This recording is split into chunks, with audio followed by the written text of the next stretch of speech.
एका छोट्याशा चहाच्या टपरीपासून सुरू झालेला हा प्रवास आज महाराष्ट्रभर गाजणारा ब्रँड बनला आहे. हो, ही गोष्ट आहे कुंदा चहाची. 1970चं दशक. महाराष्ट्रात भयानक दुष्काळ पडला होता.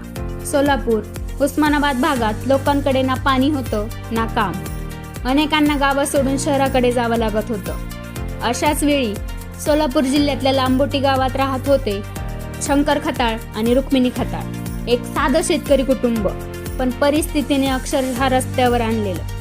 सरकारी योजनेतून त्यांना हायवेच्या बाजूला थोडी जमीन मिळाली. सुरुवातीला त्यांनी मजुरी केली, रस्त्याचं काम केलं, पण रुक्मिणीबाईंनी हार मानली नाही. त्यांनी हायवेच्या कडेला एक छोटीशी चूल मांडली आणि सुरू झाली एक साधी चहाची टपरी. पण हा साधा चहा नव्हता.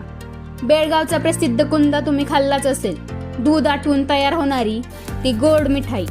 एक दिवस त्यांनी विचार केला, हा कुंदा चहात टाकून बघायचा. आणि बस, एका छोट्याशा प्रयोगाने इतिहास घडवला.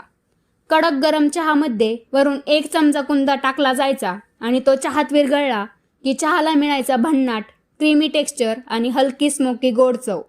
असा जन्म झाला कुंदा चहाचा. हायवेवरून जाणारे ट्रक ड्रायव्हर्स, प्रवासी सगळेच या चहाचे फॅन झाले. लोक खास लांबोटीला फक्त हा चहा प्यायला येऊ लागले. आणि चहासोबत मिळायचा त्यांचा प्रसिद्ध मका चिवडा आणि तिखट शेंगदाणा चटणी, ज्याची चव आजही लोक विसरत नाहीत. एकेकाळी चूल मांडून सुरू झालेली ती टपरी आज जयशंकर फूड्स नावाने महाराष्ट्रभर प्रसिद्ध झाली आहे. पुणे, पिंपरी चिंचवड, बारामती अनेक शहरांमध्ये यांच्या शाखा सुरू झाल्या.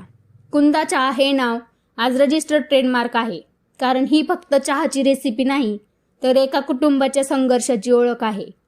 दुष्काळातून सुरू झालेला हा प्रवास आज हजारो लोकांच्या मनात घर करून बसलाय. म्हणून पुढच्या वेळी तुम्ही कुंदा चहा प्याल तेव्हा लक्षात ठेवा, फक्त चहा नाही तर एका आईवडिलांची मेहनत, संघर्ष आणि स्वप्नाची चव चाखत आहात.